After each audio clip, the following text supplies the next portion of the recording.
All right, Happy New Year to everyone, 2024, the first sit-down interview that I've done of the year. Colin Nathan, welcome back to Johannesburg, and how's everything going? Yeah, all good, just good to be back. First day back in the office, a little sluggish, just trying to get in, laptop's powering up. I was on it earlier, but looking forward to this year. I actually really am looking forward to this year. It's going to be great, better than last year, I think. Especially administratively. We've seen that. Great interview, by the way, yesterday. Yeah. I mean, we were with Mtolo, and he had a good portion to say. In fact, he even answered all the journalist questions. What was your assumption, or not an assumption, what was your take on that? Look, I mean, Mtolo is a good guy in boxing. He likes the sport. He's talking a good game. Now he's got to deliver. And I think he's the right guy for the job. And he's very passionate about boxing. We've seen that. I mean, he wishes the fighters luck on social media. He interacts. He comes to the gyms to wish the fighters well and luck. He interacts with the managers and the trainers and the promoters. So he's one of those guys that I think he can really, really lift the sport this year. And I'm just very confident for him. I really am. Do you think you're going to get a lot more joy out of this new board, especially with them being a little bit more approachable and, taking on social media activity about the boxers and for the boxers? Well, I don't know about social medias per se, but I definitely think that can't be any fucking worse than last year. So, on the outgoing boards last year. So, I think, listen, there's hope. We're all fresh. We're all excited. We want to see action. We want to see them deliver. We don't want to see bogus decisions. We don't want to see ratings change all of a sudden.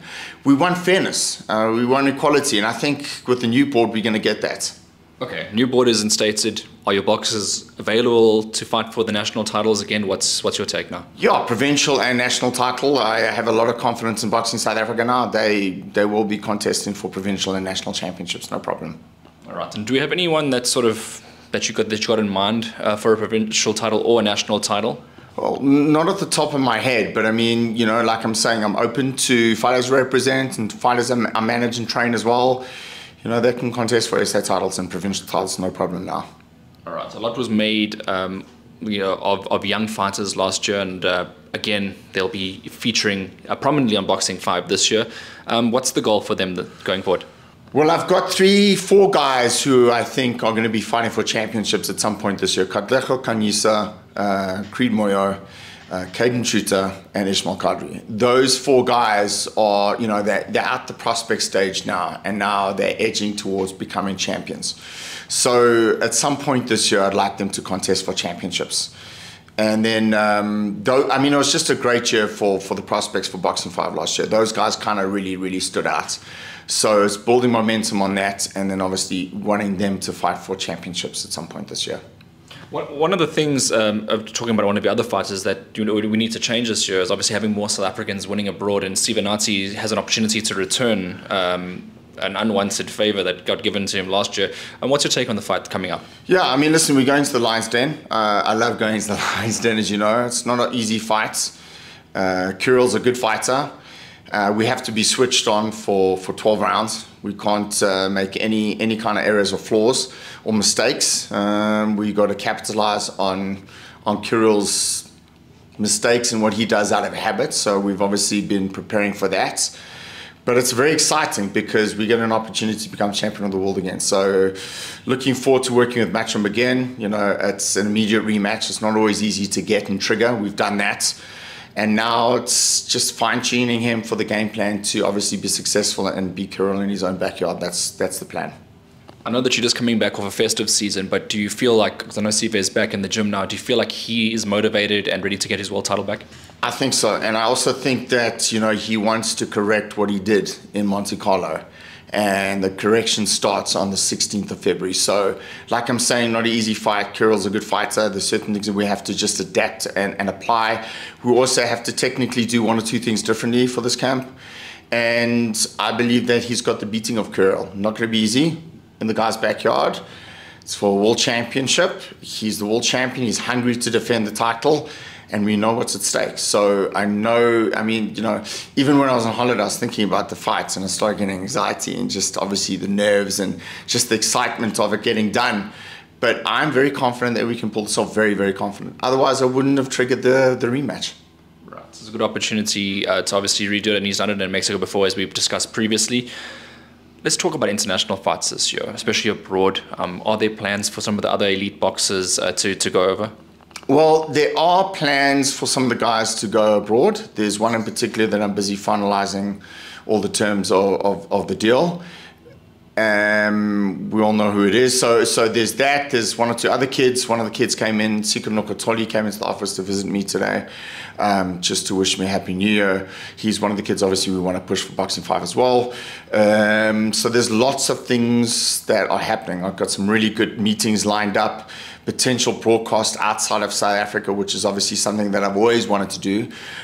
We did that well last year successfully with a few major events. That's something I want to keep doing, and obviously something I want to push for Boxing 5, to try and get our content, show our South African fighters abroad. Got some really cool meetings lined up about that, and I'm very confident I'll get that over the line. You know, we've got a great production company and partner in Vision View, and it's just going to be a great year for boxing, particularly for Boxing 5 and the fighters. Let's focus on Boxing 5. Obviously, last year was a stop-start year. It was a good year, but a stop-start year in the fact that you got postponed and plans got put on the side. This year, with all that's coming now, the new board and all that considered, how many shows are you looking to put on? Well, if you think we did 5 shows last year and we were keen on doing 6 or 7 and we got stalled, there's no reason to think, well, we can't do 5 or 6, maybe even 7 this year. So I know the ultimate plan is for all of us to do a show once a month. It's a lot of work, but obviously I need to get together with Ludumo, Riaz and Larry. In fact, I'm meeting Larry a bit later on today or tomorrow, and we just are going to sit and navigate. The more shows, the more action it is for the fighters, and that's always the objective, is to keep the fighters busy. They the stars, and again, I've always said we're just part of the cast. So to push the fighters, give them opportunities.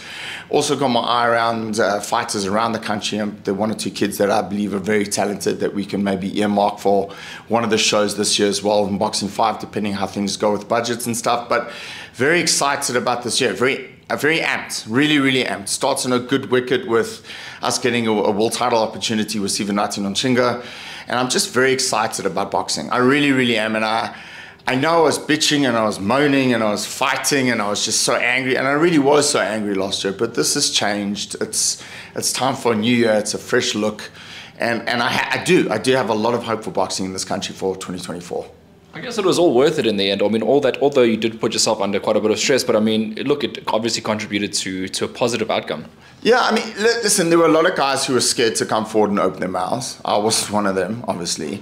But it did take a lot of strain. I was just angry at the decisions. I was just angry at fighters being fucked, you know. It wasn't fair. It just really wasn't fair. So I looked at it and I thought, let me use my voice and let me fight for the cause. And it turned out to be okay. All right, and the festive season brought about another change as well. Formerly worked for you for 18 years. Mtolo, unfortunately, has been kicked out of the gym. I don't know what the exact story is. I'm sure I'm going to get it at some point. What's your take on the whole situation that's played out from what you know?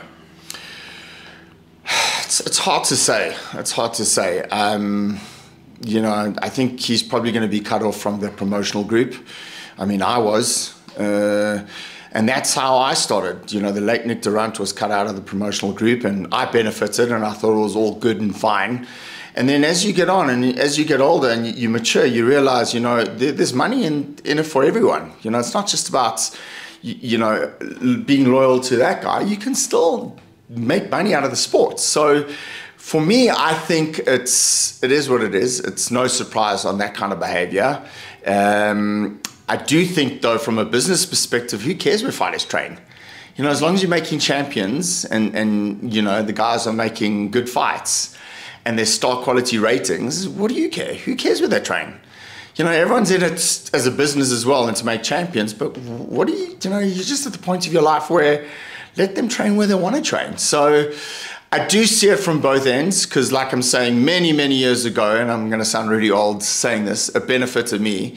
But now I think as I've gotten older and as I've matured and as my career's kind of shaped differently, I think about it from a business perspective. Who cares where a fighter trains? At the end of the day, it's a business. And if you're going to close off business and business opportunities for others, so be it. So I did warn Vusi. I did warn him. Can't say I told you so because I did tell you so. But I'm hearing a lot of the top line fighters aren't going with him, which is it's very, very sad because he did a lot of work with these fighters and good work too. And he's a very good trainer. So the fact that they're being forced to go and be in a situation that they're not really comfortable in, I don't think that's cool. But hey, when I fell out with Azinga and Chief, I had a contract with Azinga and I was prepared to work with Chief. We weren't talking at the time. Chief and I and our friends, happy to do a deal. Chief, it's business, Hayden. And at the end of the day, you can't close the door to business. And for me, it's about what's best for the fighter. How can you tell a fighter where to train? And that's fucking bullshit. If the fighter's not going to be happy or comfortable with the trainer, why should he or she go and train there? Sure. And then I know there's multiple layers to a story, obviously. So we don't know, there are probably a few missing facts. You asked me the question, I'm telling you what I think. That's my opinion. Okay. And I know, because I've been at both ends, And the reason why I mentioned your 18 years of work together was also because you should, obviously, I'm assuming you feel something for Vizzy as well in the situation. Of course I feel something for the guy. I mean, we were together for 18 years, been around the world together. It's one of those things. Not everything's meant to last forever. I get that. Some relationships are not meant to be. But the one thing I do know is that you can't put too much pressure on Vusi. You got to let him have a bit of free reign. And we had a wonderful relationship, and I let him train his own athletes in my gym. I never got involved. I wasn't really too bothered because I was worried about my own business, my own stuff. And I just feel that I think he's been used in this whole situation, and it's sad. I mean, maybe there is another side. I think there's going to be three sides to the story: his side, their side, and somewhere in the middle is the truth. But I mean, you can't not help feel something for the guy. Yeah. All right. And I'm going to ask the obvious question: would you work with him in the future? Of course I would, mate. It's business. I mean, would I let him coach my athletes? No, because I've got my structures in place with Sean and Shannon. But if he needs help and he goes independent, if my management company is available, of course I'm never going to close the door. It's business, mate. I mean, it is what it is. And if I can help him and help his fighters and create opportunities, why wouldn't I? I mean, I'd be stupid not to. He's a good trainer. Yeah. All right. And okay, so that's obviously a massive thing that's happened recently. Yeah. It's just going to be interesting to see how it all transpires. The Vellum thing was a bit surprising. Fuck me. I 1 minute there was an announcement, and the next minute, a week or so afterwards, or 2 weeks afterwards, there was no, I don't want to say it was shocking, because not much shocks me in boxing, but that was a little surprising. I mean, I just rolled my eyes and I smiled. I was like, what the fuck? Crazy. Yeah, boxing is a crazy sport as well. I mean, things happen and develop so quickly. With regards to your athletes as well. Everyone trains here pretty much. You got 1 or 2 athletes outside, but you're very comfortable with that. Yeah, and also it's going to be more than just 1 or 2 actually as my career progresses forward, and as I start opening and spreading my wings to fly and help other fighters. But I'm very happy with my lot. I'm very happy with my stock of athletes, and even the fighters that are not training under my roof that I represent, I'm excited about them. I'm happy. Abdulaziz Knurt, watch him smoke. He could be fighting for an SA title again soon and winning it too against Baichi. Kane Fariz, one of the hottest prospects in South African boxing right now, is with Stradum, who's, they just make a remarkable team. So I'm just very excited. I'm looking at 1 or 2 other kids around the country. I was in Cape Town recently. I had 1 or 2 meetings. So it's just very exciting for me. My passion is still coaching. Okay. I still believe that I'm a very good coach.